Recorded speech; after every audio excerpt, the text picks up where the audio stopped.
So Josh, we know you did a buyout here recently. You show us something cool out of there? Sure, no problem.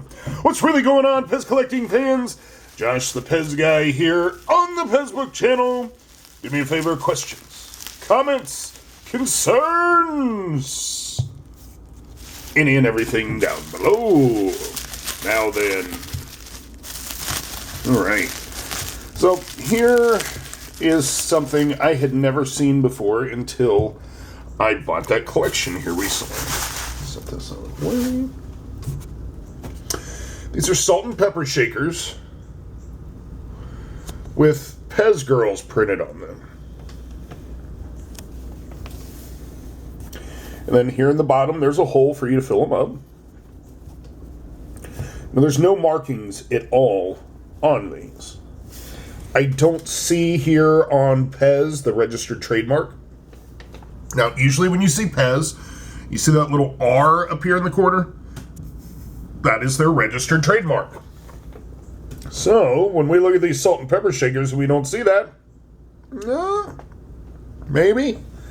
And then we look at the PEZ girl.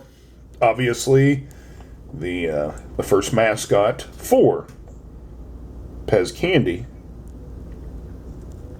But I'm going to say that, unfortunately, this is probably a bootleg piece or something. Someone had a bunch of salt and pepper shakers that were this size and this shape. And it's easy to print something on here. So, might as well print a PEZ girl with the words PEZ on it and have the salt and pepper shaker. Always wondered why this is the pepper and this is the salt.